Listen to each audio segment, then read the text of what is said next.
할렐루야. 우리에게 주어진 이 하루를 예배로 출발하는 여러분들을 축복합니다. 기도하겠습니다. 하나님, 우리를 불러 자녀 삼아 주시고 이렇게 예배의 중요성을 깨달아 이렇게 가장 첫 시간, 하루를 처음 시작하는 시간에 하나님께 무릎 꿇고 예배하게 하심을 감사합니다. 하나님, 이 예배를 통해서 우리에게 능력이 더해지기를 원합니다.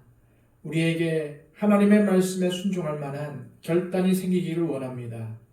주님, 오늘 이 예배를 통해서 주시는 말씀에 귀를 기울이게 하여 주시고 지혜의 말씀인 잠언의 말씀처럼 하나님의 지혜를 품고 하나님께 순종하며 살아가는 지혜로운 우리의 삶이 되게 하여 주시옵소서. 이 하루를 온전히 주님께 맡겨드리며 예수 그리스도의 이름으로 기도하옵나이다. 아멘. 다 함께 찬송가 215장 찬양 드립니다.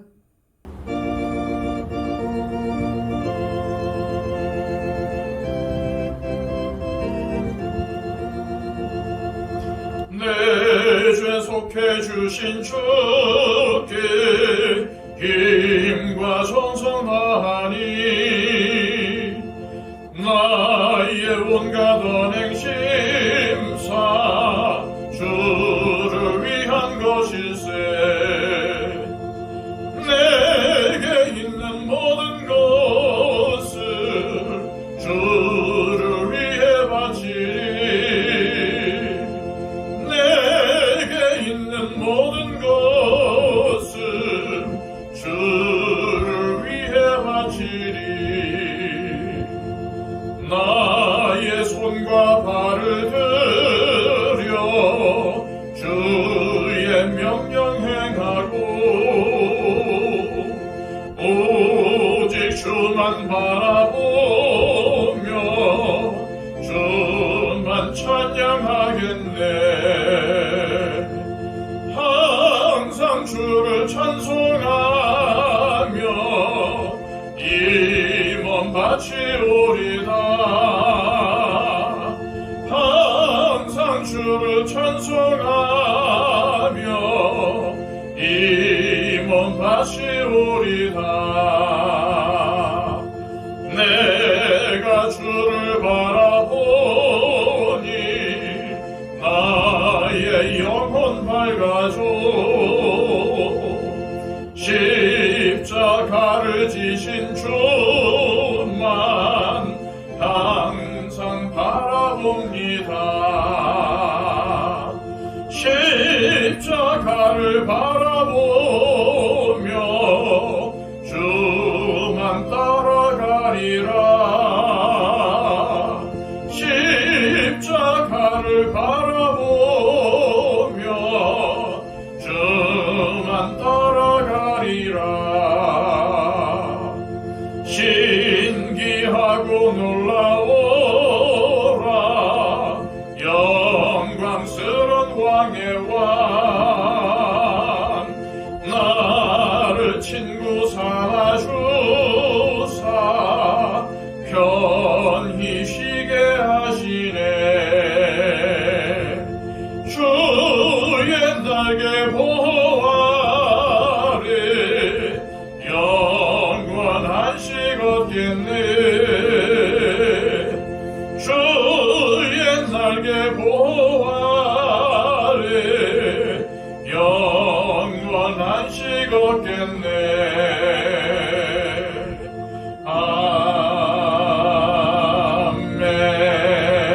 아멘. 이 시간 우리에게 주시는 하나님의 귀한 말씀은 구약성경 잠언 6장 12절에서 19절까지의 말씀입니다. 구약성경 916쪽입니다.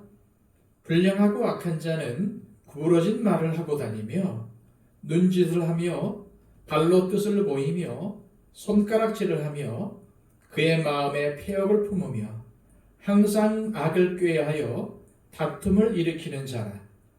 그러므로 그의 재앙이 갑자기 내려 당장에 멸망하여 살릴 길이 없으리라.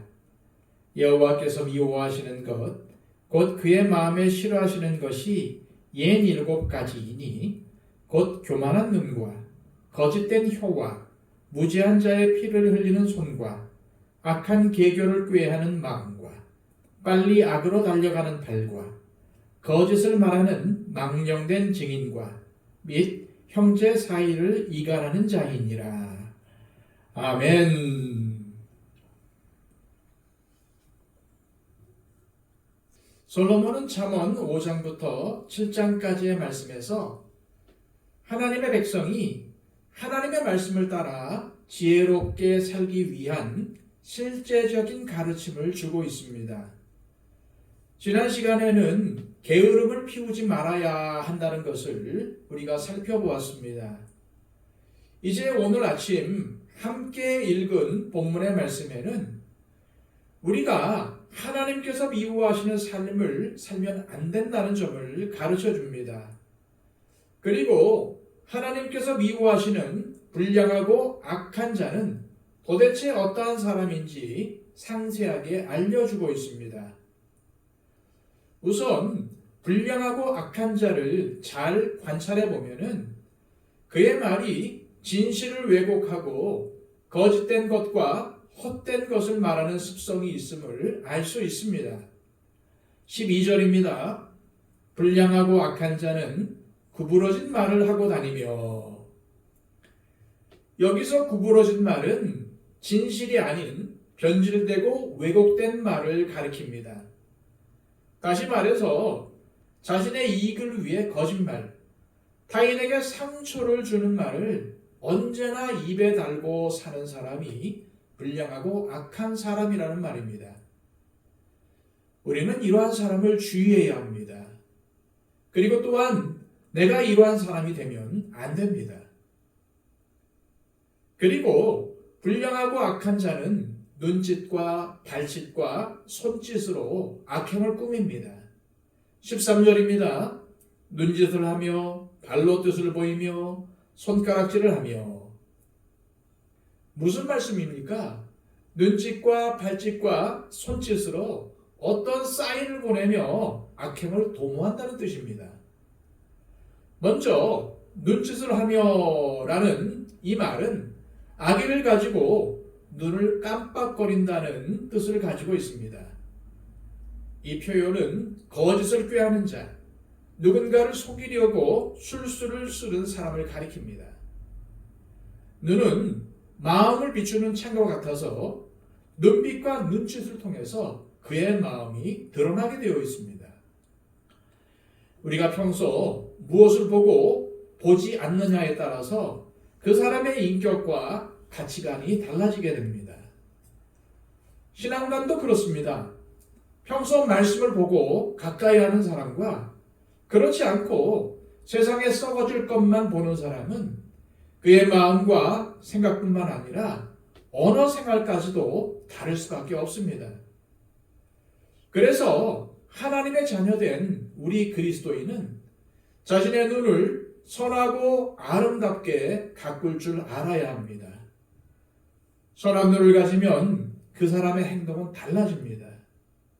예수님과 같은 눈을 가지면 상대를 사랑의 눈으로 보게 되고 사랑을 베풀게 됩니다.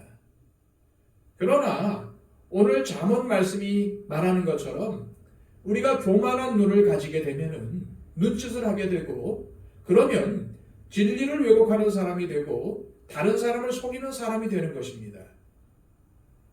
이어서 14절 말씀입니다. 그의 마음에 패역을 품으며 항상 악을 꾀하여 다툼을 일으키는 자라. 솔로몬은 이 말씀을 통해서 눈짓, 발짓, 손가락질은 그것 자체로 끝나는 것이 아니라 마음에까지 직결되어 있어서 한 사람의 행동에 영향력을 미친다는 것을 밝힙니다. 즉 불량하고 악한 자는 입, 눈, 발, 손으로 항상 악을 꾀하고, 그래서 이웃과 다툼을 일으키는 못된 습성이 나타나게 된다는 것입니다. 그런데 우리가 반드시 알아야 할 것은 하나님은 이러한 악을 정말 싫어하시고 미워하신다는 것입니다. 그래서 그에 상응하게 심판하십니다. 우리는 성도요, 또한 하나님의 자녀라는 신분을 가지고 살아가는 사람들입니다. 따라서 그에 걸맞은 삶을 살아야 지혜로운 사람입니다. 로마서에서도 나오듯이 하나님은 우리가 우리의 지체를 죄의 무기, 불의의 무기로 사용하지 말고 의의 무기로 사용하기를 원하십니다. 다시 말해서 우리는 우리의 입술과 눈과 손과 발을 하나님께서 기뻐하시는 의로운 도구로 사용해야 하는 것입니다. 그리고 그렇게 사는 사람이 하나님의 복을 받는 지혜로운 사람입니다. 하지만 그렇게 살지 않으면 하나님의 심판을 받게 되고 재앙이 임하게 될 것이라고 솔로몬은 오늘 말씀을 통해서 경고하고 있습니다. 15절입니다. 그러므로 그의 재앙이 갑자기 내려 당장에 멸망하여 살릴 길이 없으리라. 오늘 말씀에서 우리의 몸의 각 신체를 수식하고 있는 단어들을 유의하여 보시기 바랍니다. 17절에는 눈앞에 교만한, 혀 앞에 거짓된, 손 앞에 무죄한 자의 피를 흘리는, 18절에는 마음 앞에 악한 계교를 꾀하는, 발 앞에 빨리 악으로 달려가는, 듣기만 해도 불쾌하고 기분이 나빠지는 표현들이 있습니다. 이것과 반대되는 표현들이 무엇이겠습니까? 교만한 눈이 아니라 겸손한 눈, 거짓된 혀가 아니라 진실된 혀, 무죄한 자의 피를 흘리게 만드는 그러한 손이 아니라 다른 사람들을 돕고 세워주고 보살펴주는 손, 악한 계교를 꾀하는 마음이 아니라 순수하게 사랑하는 마음, 거짓을 말하는 망령된 증인이 아니라 정의롭고 정직한 입술, 형제 사이를 이간질하는 자가 아니라 서로 화해하게 만드는 자, 화평하게 만드는 자. 예수님은 팔복의 선포를 통해서 화평하게 하는 사람이 하나님의 아들이라 일컬음을 받을 것이라고 축복해 주셨습니다. 만약 우리가 하나님이 이토록 싫어하시는 것, 미워하시는 것을 행한다면 어떻게 하나님의 자녀라는 이름으로 세상을 살 수가 있겠습니까? 우리의 지체를 죄의 무기, 죄의 도구로 사용한다면 어떻게 천국을 가며 하나님의 복을 받는 사람이 될 수 있겠습니까? 바울은 로마서 12장 1절에서 이렇게 권면합니다. 그러므로 형제들아, 내가 하나님의 모든 자비하심으로 너희를 구하노니 너희 몸을 하나님이 기뻐하시는 거룩한 산제물로 드리라. 이는 너희가 드릴 영적 예배니라. 바울은 우리가 살아가는 오늘의 삶 속에서 우리 몸을 거룩한 산제물로 드리라고 권면을 합니다. 여기서 거룩한이라는 의미는 따로 구별되었다는 의미입니다. 우리가 우리의 몸을 하나님을 위해 의의 도구로 구별하여 사용하기만 해도 우리는 하나님께서 미워하시는 죄악을 이기게 될 것입니다. 죄악이 나를 유혹할 때마다 이 말씀을 떠올리시길 바랍니다. 갈라디아서 2장 20절입니다.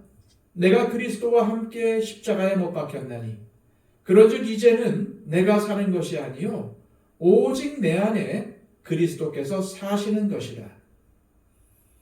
이 말씀은 시시때때로 교만해지려는 눈, 거짓으로 나의 사익을 추구하려는 혀, 악한 일에 앞장서려는 발, 거짓을 말하고 사람들을 이간시키려는 혀와 입을 순간순간 십자가에 못 박는 것을 말합니다. 그리고 우리의 몸을 하나님께서 사용하시도록 의의 도구로 내어드리는 것을 의미합니다. 우리가 그렇게 할 때마다 죄로 향하는 나의 옛 자아는 죽고 주님이 내 안에 사셔서 역사하시게 됩니다. 이처럼 내가 죽고 예수님께서 내 안에 사실 때 저와 여러분들은 하나님께서 원하시는 참된 지혜자로 살아가게 될 것입니다. 이 시간 기도하실 때 하나님 아버지, 우리의 손과 발과 눈과 혀가 불량하고 악하지 않고 하나님을 드러내는 의의 도구로 쓰임을 받게 하옵소서. 그리하여 하나님께서 미워하시는 삶이 아니라 하나님께서 기뻐하시는 삶을 살게 하옵소서 기도하시기를 바랍니다. 그리고 111 기도를 통해서 우리 주변에 있는 분들을 위해서 기도해 주시고 박영채 집사님, 유덕봉 집사님, 천근수 집사님, 육신의 약함을 가지고 있는 분들을 위해서 중보해 주시고 또한 우리 가운데 연로하신 우리 권속들을 위해서 중보해 주시기를 바랍니다. 선교사님들을 위해서 이 나라 이 민족을 위해서 한국교회와 우리 교회를 위해서 또 이 지상에 고통을 받는 나라들과 민족들을 위해서 중보해 주시기를 바랍니다. 다 함께 기도하겠습니다.